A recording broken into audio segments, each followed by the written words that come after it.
Okay, it's like this. Okay, there is every individual, a human being, has a soul. No? When from the highest level, when the one becomes a many, the one is a divine. And when he becomes a many, he goes to sleep. And where is he sleeping? In each of the many. So it becomes a divine presence which is amorphous and not fully conscious, and because he has descended into the darkness himself by his own choice. So he is the one, the infinite becomes a finite soul in the smallest atom even. Okay, so it begins at this level, from matter at the atomic level, with a divine presence which is not well defined. It is amorphous and only potential. Okay, then slowly it starts developing. It starts developing, but this development is individual. Okay, and each individual, beginning from the atom, slowly migrates to the consciousness. The evolution is always of consciousness, not the biological forms. So from there it starts going to slightly higher level of animals, worms, caterpillars, butterflies, then slowly cats and dogs, and finally human being. In the human being, the divine soul, individual soul, is now much more developed. But is it only in the individual, or is there also a collectivity, a divine which is also collective? That is the whole question. So we see, for instance, that in lower animals, okay, take for instance the ants, okay, each ant is also, the divine presence is there, but it is very, very vague, amorphous, not well defined, only in potentiality. It has to develop. So is there something which is collective also? Then Sri Aurobindo says that yes, there is a collective soul also for everything. So, and each collective soul, it starts from the group at the lower level of animals. Okay, there's a collective soul for every species. It's not only the individual soul.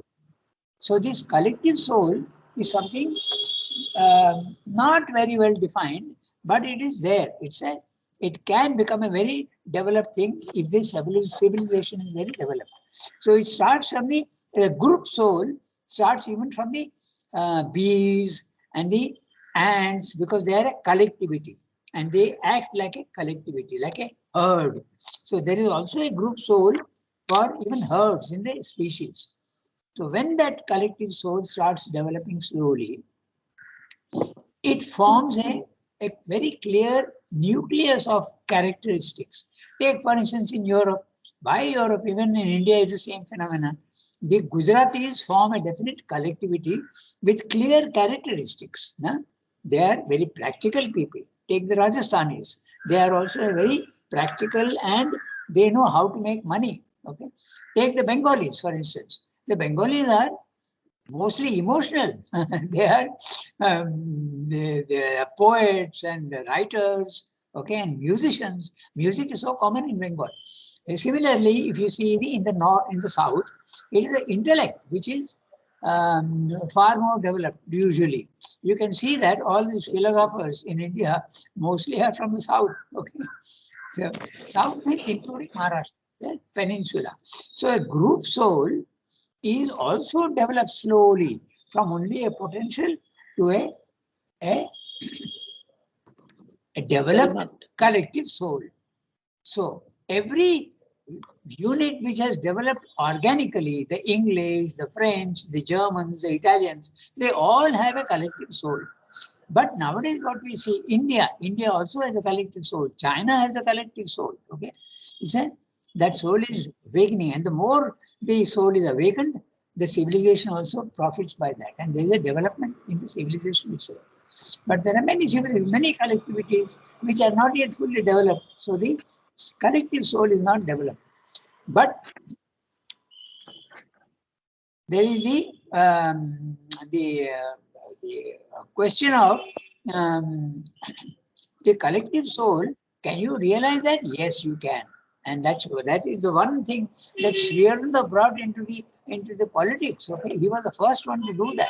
He started speaking of Bharat Mata. There is really a collective entity which is awakened, and we can actually, it guides the nation also. Okay, it guides the nation. So this is the collective soul as well as the individual soul. That is the. But sometimes, as I was saying, nowadays in modern times, for instance, you make nations simply by political means. Okay. For instance, take the Israelis. I'll take two cases, one Israeli and one Pakistan. Take Israel. Okay. Israel was actually given a territory in the middle of the Arab lands. Okay. And that's why there is a problem. It was created by the Allies, British mostly. They created. But does Israel have a soul? Yes, because Israelis were a very, very developed group. Okay, with a distinct characteristics, but they did not have any land. That doesn't make it a non-nation. They were a nation. Even today, the Israelis are spread all over the world. Even in India, we have Israelis. Okay, in Kerala, we have the Israelis, the synagogues and all that. So there it was absolutely, there is a reality to that. They have a collective soul, no doubt. What about Pakistan? Pakistan, all the people there were only part of India, and it was politically done for the convenience of the British. The British created Pakistan so that they could have a buffer state between Russia and their other territories. So that is the reason why Pakistan does not have a soul. And if you don't have a collective soul, it is bound to disappear. Because collective soul that holds the nation together and develops it. Okay. So, Archana ji, I don't know if. Yes, Rangada. Yeah. Vaguely, I've had understood this, but you made it very clear. Yeah. So there is a collective soul, which is talking of, yeah. Talking of that, can we say Bangladesh has a soul, or do we say that is also in a way the culturally part of the Bengalis? Bangladesh. Yeah. So you see, Bangladesh is a very interesting case. The Bengalis have a collective soul. There is no doubt about it. Yes, that's what I was. At the physical level, it got divided into West Bengal and East Bengal. That again was a political decision. So here is a very interesting case where there is a collective soul for the Bengalis, but unfortunately at the physical world, politically they are separated. That is the reason why 90% one day Bengal will become united, I think. Okay. Politically, they're different. Let's just also like India, okay, there is a collective soul for all the states. And we are a multiple nation. We are extremely, the India is a very unique example of different collectivities, but with a collective soul. Okay. And that is exactly what I think so. I think Bengalis, they have a collective soul. Collective soul, yeah. Yeah, but unfortunately, yeah, that is very logically that could be understood. Yes, it was one soul which one entity which was divided. Yes, because politically we are at an ignorant level and we do all sorts of things which are not the spiritual truth. But definitely the Bengalis have a collective soul. There's no doubt about it because they're such a unique. Yeah, unique. No doubt about it. Yeah. They're so different from the Gujaratis, so different from the South Indians. So definitely. Okay. Thank you, Rangada. Yeah. All right. So let's start reading today. Shilpa, good morning. I didn't say good morning to you. Good morning, Rangada. I joined 2 minutes late, Rangada. Sorry. No problem, because today Yasmin is not well. She sent a message. She has lost her voice and she's got fever also. It's happening everywhere now, even in Pondicherry. Archana will confirm. Yeah, very Rangada. Yeah. There have been classes in school where 50% students have been absent. Now it is towards, Yes. So nowadays it is recovering, coming back. There was a time in nursing home, there were some 8 or 9 students admitted in nursing home.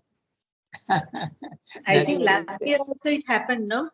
Everybody has the same this time, December end, but this time it is even in Jan. Yes. Last year also the same symptoms to So it was everybody. not in December. It started after New Year, sir. January only. Ah, Last year I ah, was not yes. here, so I'm not sure. I don't know. Archana This year, Di, yes. I have a question Yes. for you, Archana Di. Yes, Is this Rangada. is this a backlash of the COVID only? Is it a form of COVID, or is it No, something? Rangada, we usually have viral fever during the change of season. That's right. So this is same, but because of the COVID, now we are so scared. So even 1 day fever means we immediately want that it should not. Because I remember somebody had 103. In 2 days it was normal, but that 2 days was so every time calling 103, 103. So viral fever we always had, Ranga. That's not Yes. something which we called flu or whatever. That's what I'm Influenza. asking. Yes. We always had that, but the COVID has made us so scared about. In fact, the Yes. group which had come from Delhi, Mothers International, in Yeah. that more than 50% got fever when they were here. Ah. So that is the usual, I think, winter flu. Yeah. Nothing more to it. There were few cases of dengue, of course, but then generally it is the viral fever. Yeah, that's what I thought. I was a little doubtful about that, but anyway. So, Sunki, what is the situation in Korea? Because China is suffering badly. Huh? So, In Korea, a little more than that, but we don't feel that serious, serious things are surging. We don't have that. We don't have that now. yeah. But this new president, in Korea, he is much more strict in banning Chinese and people from Chinese, coming into Korea. So yeah, so many people kind of welcome it because the previous president really, he literally didn't do anything like banning Chinese from coming. So maybe that worked, I think. Okay, so let's start reading the new chapter. The conditions of attainment to the gnosis. Gnosis is a supermind. So what are the conditions which will allow you to go to the gnosis? He has already told you what the supramental is. It is the, just to summarize, it is the intermediate link between the unmanifested supreme and the manifested physical world. The unmanifested supreme is infinite, one, and it is eternal and infinite. And the lower is the opposite. It is the many, it is transient, and it is also in time and space. And it's a manifestation. It is that which is the characteristics which are there, the potentialities which are there in the one, start becoming the reality in the physical world. And there is limitation there. Just like the seed and the tree which it produces, exactly in the same way. So, and it is a supermind that allows the manifestation to take place. The Satchidananda by itself is above the supermind and it is unmanifest. There is a state which is eternally unmanifest. But when it wants to manifest, it comes down through the supermind, and just like a prism, the white light becomes the by 7 colors, it becomes an infinite number of colors in the physical world. The supermind is a link world and it's also a creative agent. It is that which allows manifestation.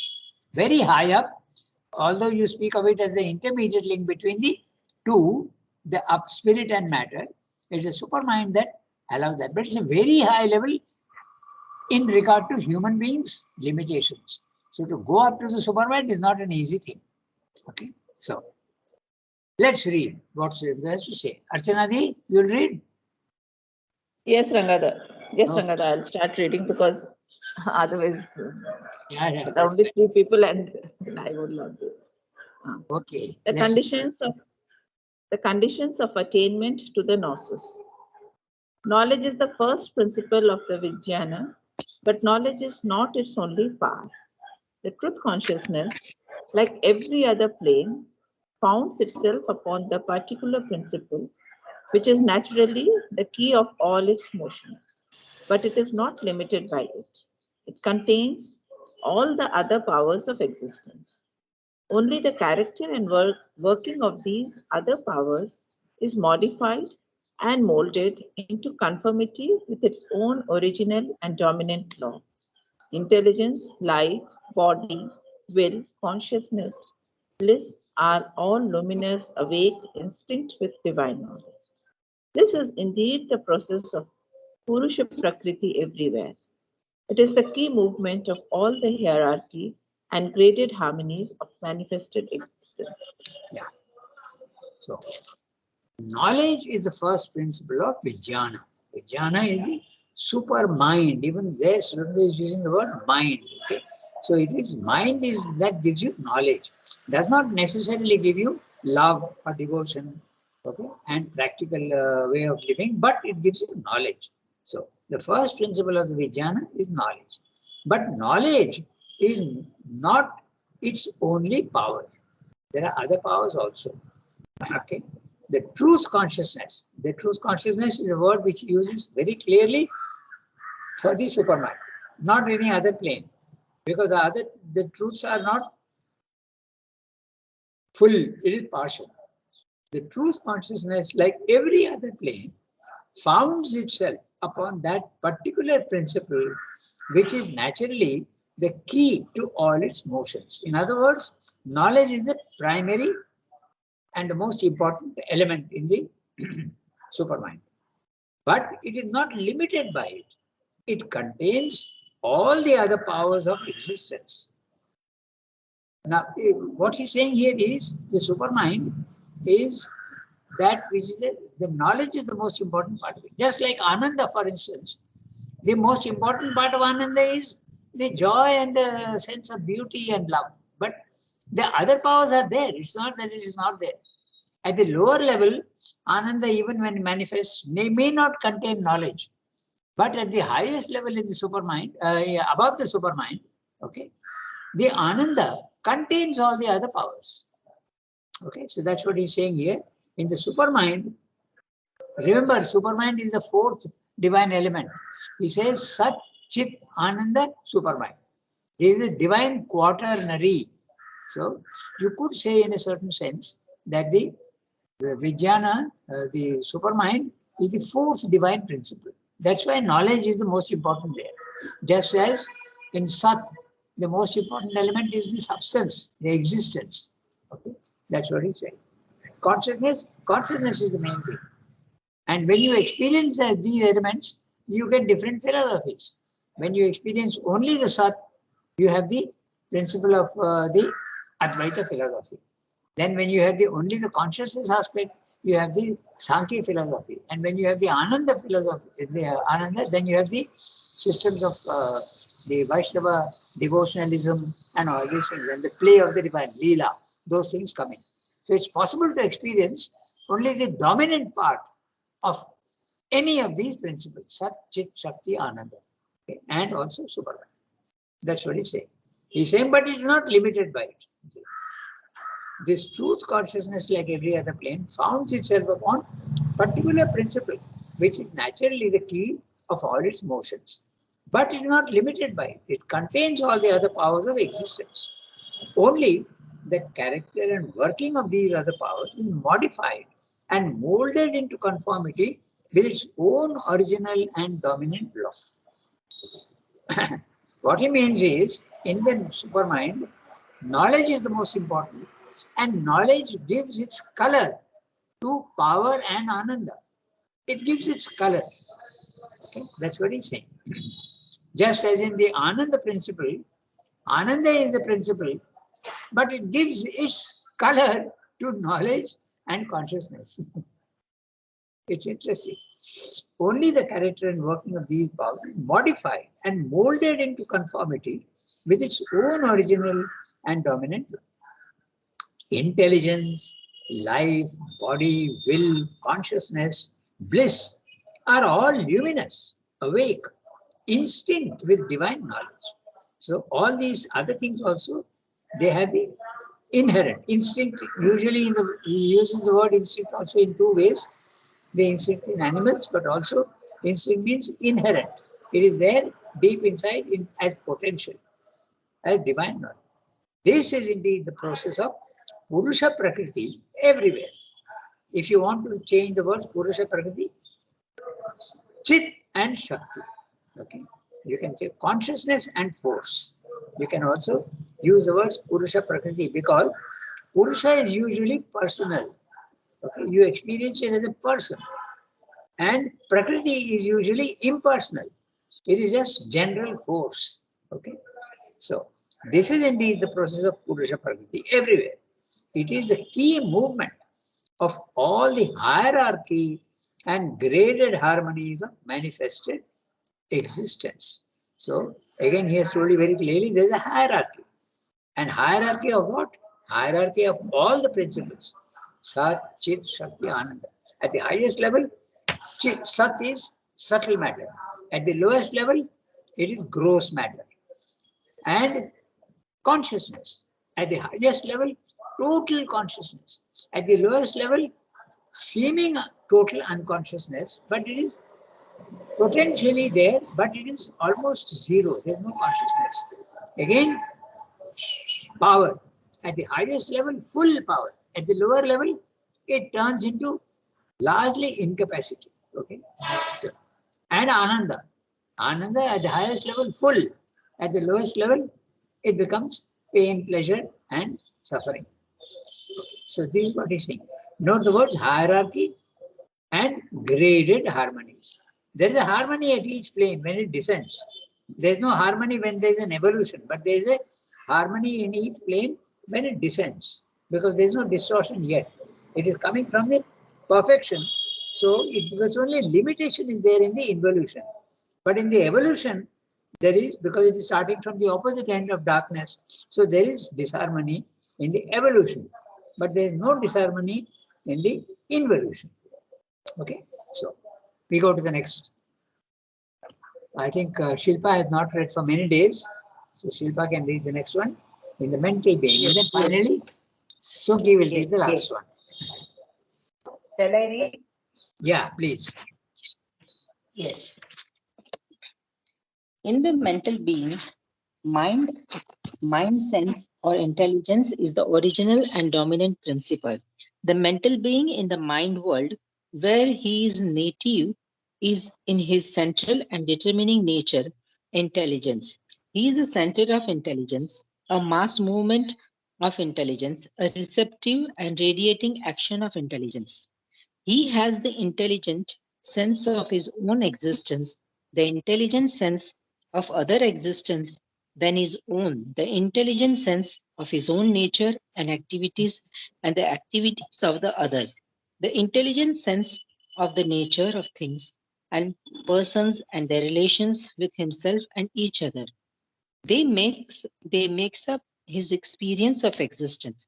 He has no other knowledge of existence, no knowledge of life and matter, except as they make themselves sensible to him and capable of being seized by his mental.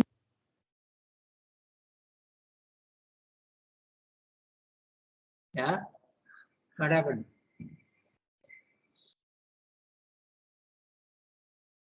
Internet failure? No, I have read. You have not heard it? No, it disappeared. Your voice disappeared entirely. Even okay, I'll read it again then. Now you can hear? Yeah, no, I can hear now. That makes up. You read from there. That makes some. Where it is. Well, I will read the whole thing. In the mental being, mind, sense, or intelligence is the original and dominant principle. The mental being in the mind world, where he is native, is in his central and determining nature, intelligence. He is a center of intelligence, a mass movement of intelligence, a receptive and radiating action of intelligence. He has the intelligent sense of his own existence, the intelligent sense of other existence than his own, the intelligent sense of his own nature and activities and the activities of others, the intelligent sense of the nature of things and persons and their relations with himself and each other. That makes up his experience of existence. He has no other knowledge of existence, no knowledge of life and matter except as they make themselves sensible to him and capable of being seized by his mental intelligence. What he does not sense and conceive is to him practically non-existence, or at least alien to his world and his nature. So Sridhar is expanding on what he said earlier. He says that when you are in the mental consciousness, it is the knowledge aspect that is the most prominent. So it is a very intelligent person. Even if he has emotions, his emotions are sort of colored by the knowledge aspect. Okay, you start analyzing and trying to understand the emotion aspect and the action aspect. So it is mostly the you are viewing the whole world through the lens of the knowledge aspect. That's what he's saying. Suppose there's someone who is very, very emotional, he will see the physical world in terms of the emotion of others and emotion of himself and everything. So that's a determining lens through which you're seeing the world. That's what he's saying. Everything gets colored by the knowledge aspect if you are in the mental knowledge. He has started with the knowledge aspect in the supermind, and he's saying now, because he's saying in the mental being, mind sense, in the mental being, it could be at our level, it could be also at the spiritual level. Okay, everything gets colored by the knowledge aspect, the intelligence aspect. That's what he's saying briefly. Okay, it's quite clear what he's saying. Sunki, maybe you can now go to the third one. Man is in its principle a mental being.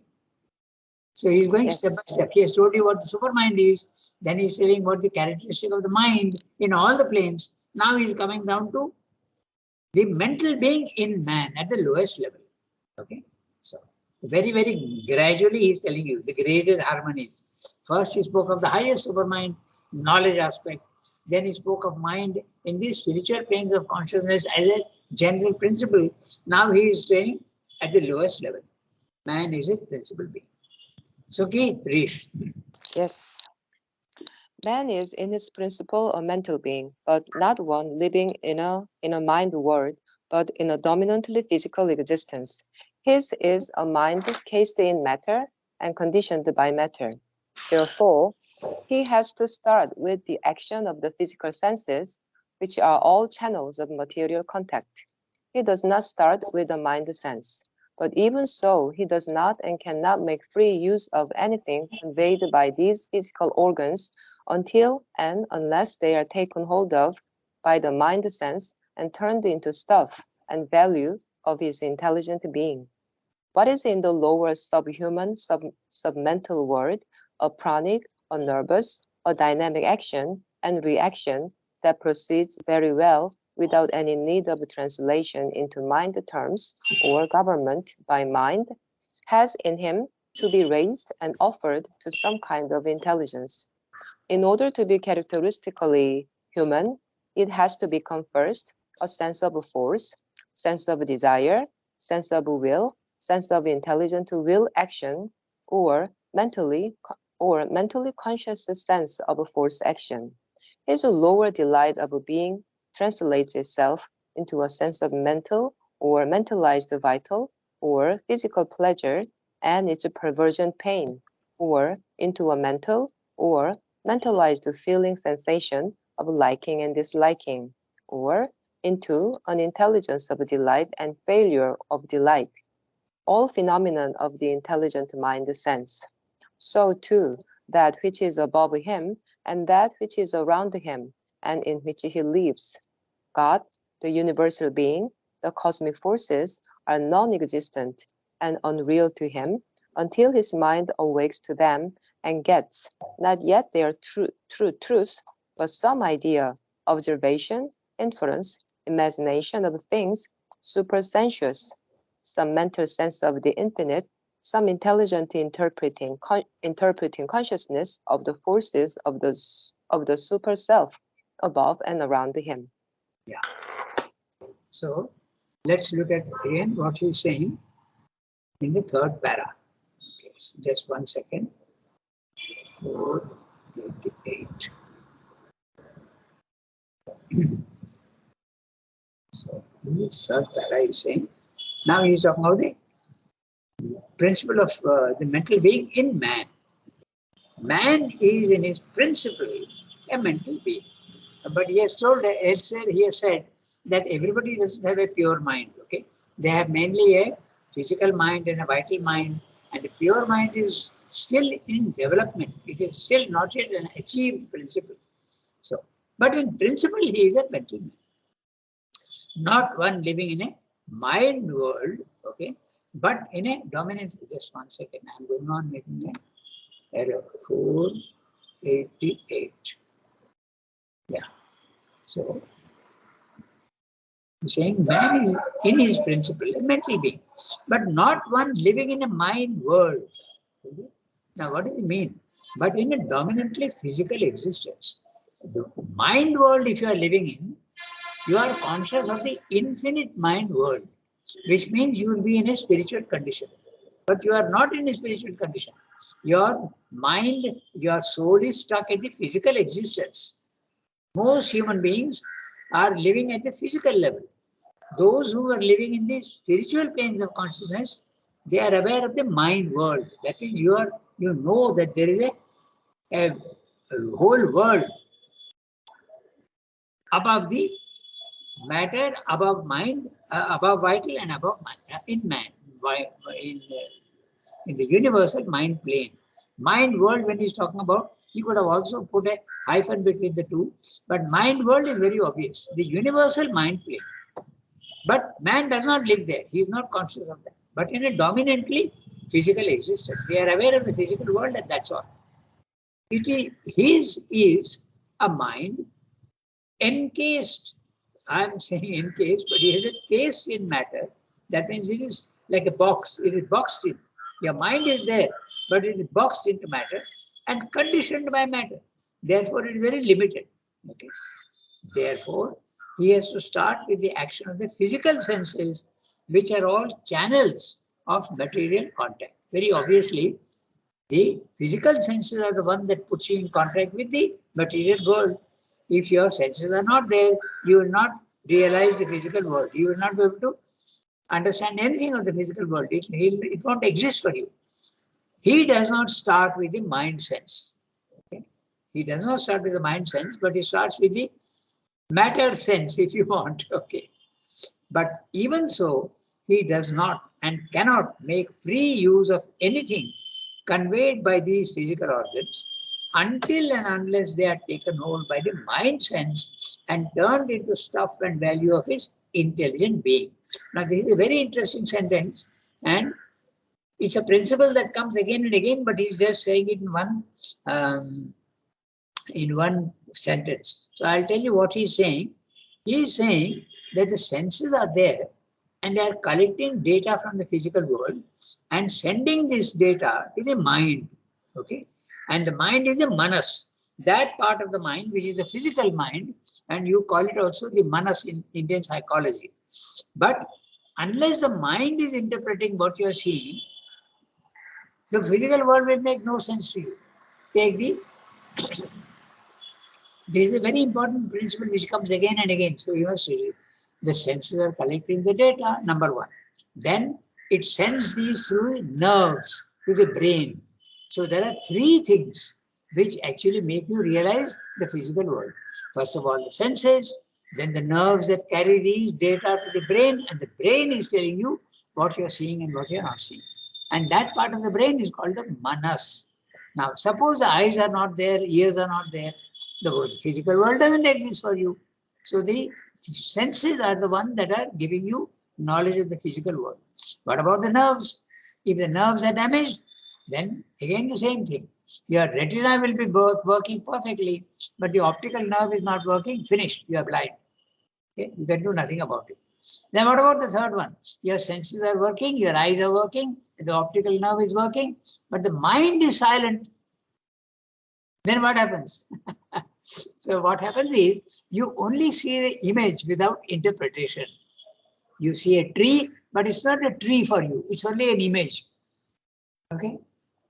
Take the case of a newborn baby, it becomes very obvious. Okay. All the senses are working in a newborn baby.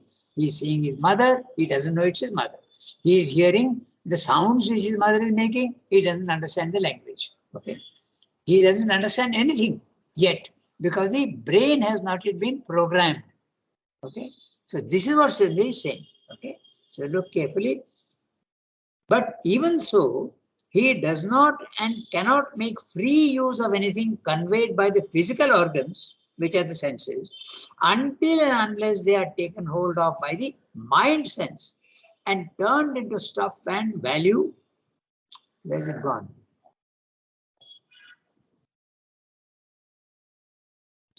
Just one second.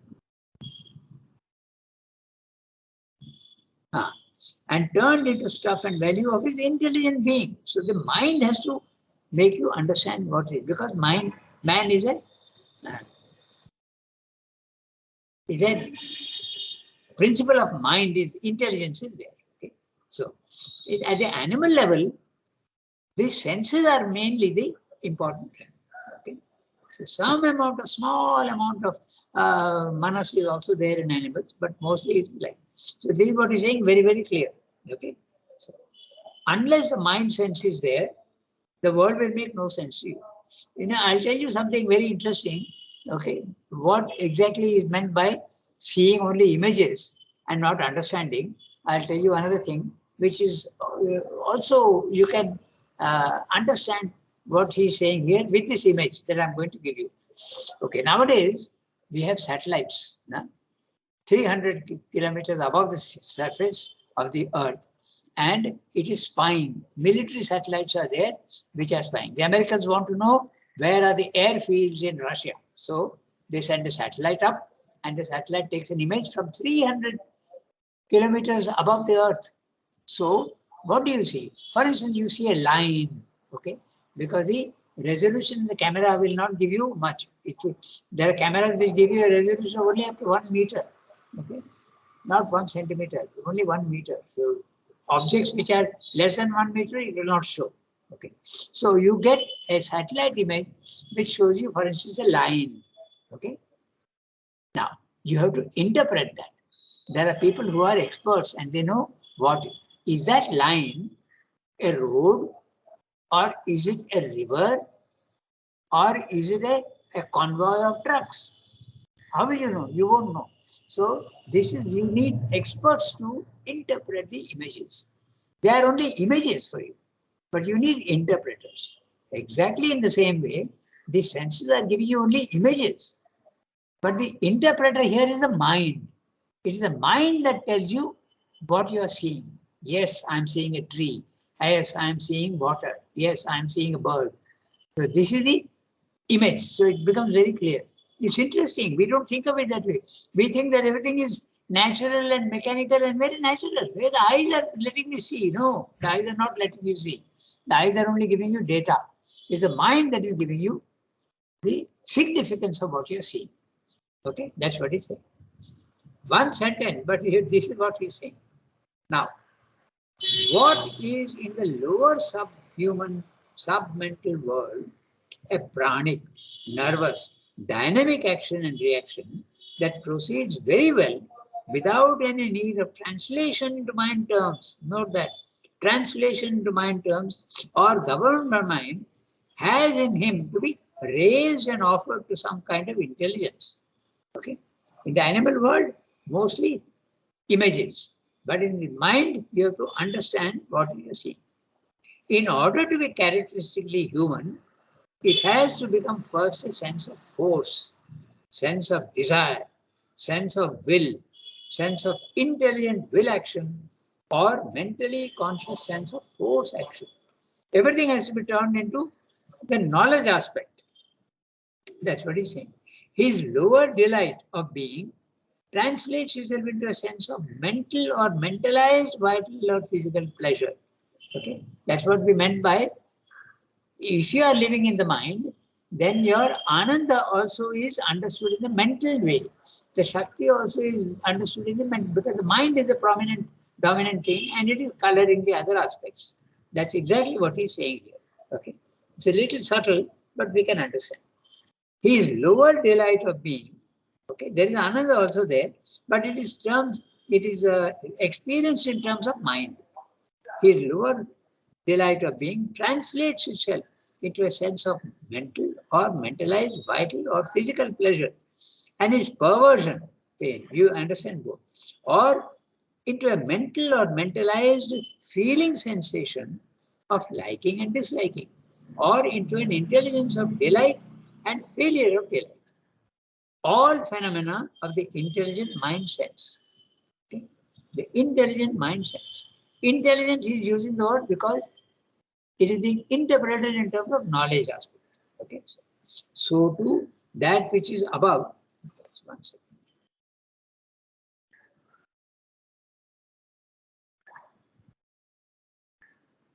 Ah.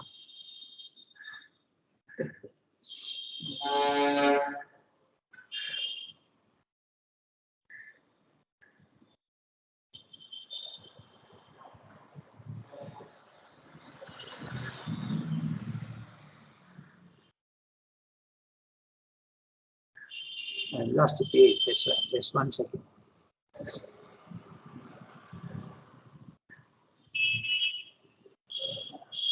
Yeah, that makes his experience of existence. He has no other knowledge of existence, no knowledge of life and matter except as they make themselves. Sorry, that was the other paragraph. Yeah.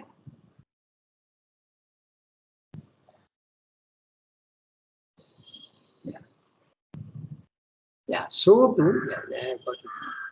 So too, that which is above him and that which is around him and in which he lives, God, the universal being, the cosmic forces are all non-existent and unreal to him until his mind awakes to them and gets not yet their true truth, but some idea, observation, inference, imagination of things supersensuous, some mental sense of the infinite, some intelligent interpreting consciousness of the forces of the super self above and around him. Basically, what he's saying is precisely that whatever he is experiencing, man, he has to experience through the mind. So, what is below him, the sense objects, he experiences as knowledge. What is above him also, he tries to understand through the mind. And therefore, it is vague and it is not very, very clear. That's really what he's saying. So, he's going step by step and telling you that when you go to the supermind, then the mind principle is the main one. And it is true even at the lower levels. That's what he's saying. So we can stop here today, go only 1 minute, and next time we have to read from all changes when we pass from mind to gnosis. There's a fundamental change, and what that change is, we will read next time. Okay? So.